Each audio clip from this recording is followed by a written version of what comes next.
Hey folks, what's up? My name is Sir Medieval, and today we're going to be talking a little bit about Moonlight Blade. It's a game I've been playing for a few days now, and I've been waiting to try again since the Chinese beta started in about 2015. About 4 years going on, and this game still remains pretty popular in China.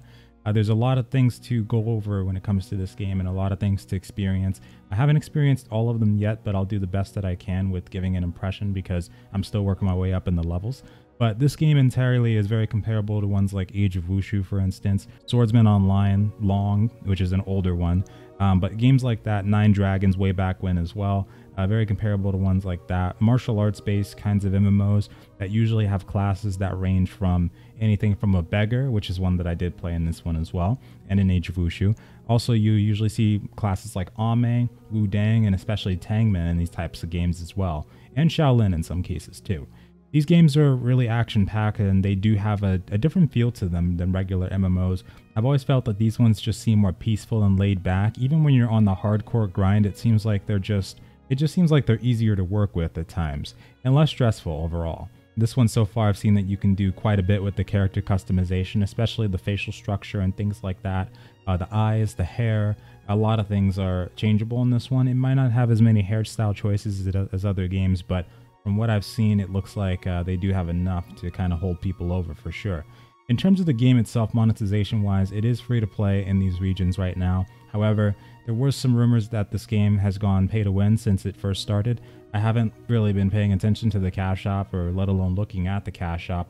Kind of just been enjoying the game for what it is so far, so I can't really, tell you what's going on there because I haven't really seen it in action. Most of the early game, you're not going to see anybody like coming up to you and ganking you. There might be a part where open world PvP opens up, but it's definitely not early on. So I think that if you're wanting to try this game out at this point, you won't have to worry about that for quite a little while. Progression in this game starts off pretty simplistic, very simplistic actually. It's pretty much go here, kill this amount of mobs, talk to these amount of people really quick. It kind of goes in like a corridor way in which the mobs that you fight are pretty bunched up together, and it's about, I'd say, 20 to 30 mobs that, are really easy to kind of pick out from the bunch to take out, and then you basically go to the next area and do the same thing over again. And then from 35 to 36, after that's done, it looks like the story missions will continue past that to level 40, and you'll also get some at level 50, 60, and 70 as well. And even so on, because beforehand the max level was 70 way back when, but it looks like the max level goes up to about 100 now.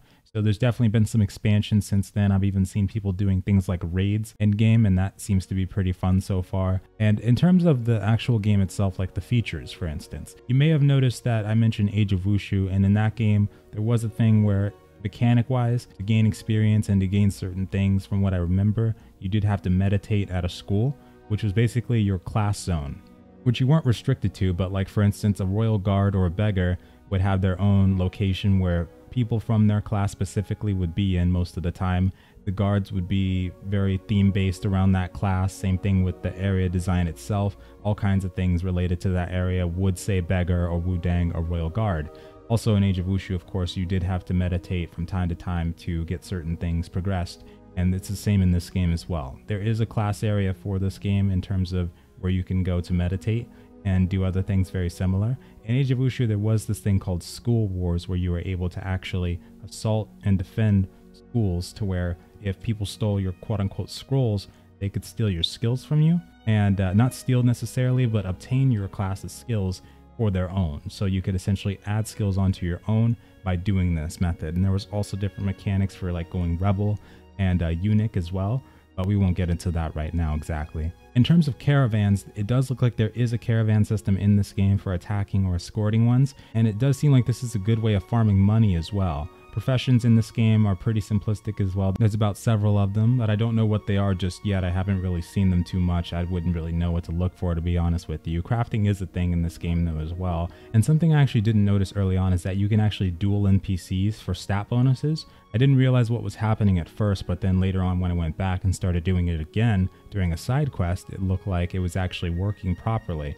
which is pretty cool to say the least. And it looks like there might have been a normal and hard mode. Couldn't really tell what was going on, to be honest with you, when I first did it, but it was pretty cool nonetheless. It seems like there might be a faction v faction system as well from what I've seen. From what I've seen and read, it looks like there is faction warfare, guild warfare as well. There's PvP and dueling systems as well. So PvP wise, I remember seeing videos of arena fights, or tournaments rather. I'm pretty sure that's still a thing, and I've seen some footage of that as well. In terms of the dueling, I haven't seen too much of that yet. There are still a lot of players running around, but it looks like they're mostly capped out to the maximum level zones. They're hanging out over there and not so much in the starting area. When I did get to the main city on my second character though, I started to see quite a few more people running around and sitting in places. So I think that that's definitely the case that's going on there. In terms of the skills for the classes as well, you do have a lot of tools in your arsenal. My class that I'm playing right now for the sword class, I don't know what it's called, but I think it might be a new one. I don't know. I've heard someone say maybe it's called Tai Bai. I'm not sure if that's the right pronunciation for it or not. But overall, I love this class so much, and I think that they do give you quite a bit of skills to actually enjoy the class as time goes on too. And the combat's so fast paced, even with the ping that we get. You still can have some real good fun with it, and sometimes it doesn't even feel like you're lagging at all, which I really do love. I wish that this game would have come to the West already, because it probably would have been very popular. But as we know, Nexon is going to be the publisher for this game as far as we know, and it looks like they announced earlier in the year that they weren't bringing any MMOs on PC this year, so it looks like we won't be seeing this one this year unless they make some rogue announcement later on in the year. But I'd expect maybe 2020 we might see something, who knows? It could be possible.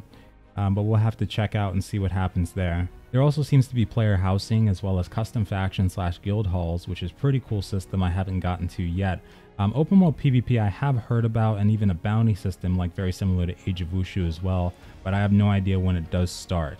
But so far, I would say that, you know, in terms of these games too, you do have a lot of ways of escaping, though from a high level player that knows what they're doing and probably isn't lagging, it might be a little more difficult. But you do have things like flying skills, which I'm sure if you played Age of Wuxia games or just Wuxia games in general, you would know what I'm talking about, where you can walk on water, run on walls, fly across the sky, things like that, which can really make it easier to travel long distances as well as getting away from fights that you don't want to be in.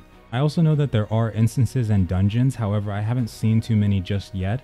I'm working my way up to level 35 right now. I reached a maximum of 28 so far, but it looks like once I get to 35 I'll be able to start doing stuff like that, and I'll be able to start grinding more to actually get my experience from that point on, when the story missions end for the most part. And then in terms of that too, I'll be able to max out my experience gain by meditating in the schools like I was telling you earlier. However, it does look like there is a cap to how much you can get overall per day, so that is going to be something I'll have to keep in mind. I'm not sure what this cap is, but it looks like they want to drag out your progression as long as possible so you don't get to max level very quickly. But it looks like meditating is a big part of that, so I'll have to let you know how that does go.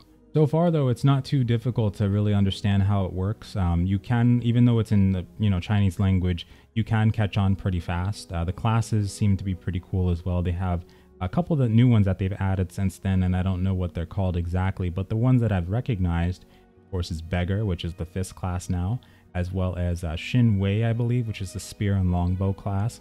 EMEI, of course, which goes by the name of Tianjiang, I believe, in this game, that fights with umbrellas usually, but you can spot an EMEI a mile away. And then Tangmen are easy to recognize, of course. You can never mistake a Tangman. And then I believe there's one called Jing Wu, which is the slow swordsman, and that's the one that fights with the shadows, for instance, the puppet master. And that's about it for the most part. And just to end on another note there about the monetization model, I did some recent research in the past like 10 minutes or so, and I did find that it looks like, even though people were saying that the cash shop might have gone pay to win, some people were saying that the cash shop only sells vanity items. So that's some information that was gathered over about a year ago, so who knows what's happened since then. I'd say that when it comes to the West, we'll just have to see for ourselves how the monetization model turns out, but so far it's been pretty interesting. From what I do know though, we do have a Trinity system in this game. From the raids that I've seen, there are people that fill the roles of healer specifically, and although I don't know what class they were, EMEI was probably the best candidate for that, because I did see at least one of them fighting with an umbrella and healing people at the same time. So yep, that's all folks. If you guys have any more questions over the next couple of days, I'll still be playing it and getting familiar with it a little bit before some other games start coming out to try. But I'll see if I can get a good experience, and over time I'll keep on trying it out until maybe if they announce a Western release. These kinds of games I definitely tend to like a lot, and I would love to have an MMO that I can play in my spare time if some games are down or if some games I'm taking a break from right now, but we'll see what happens there. Anyway folks, thank you guys so much for watching. I hope you have a wonderful night or day, and I will see you next time. Later folks.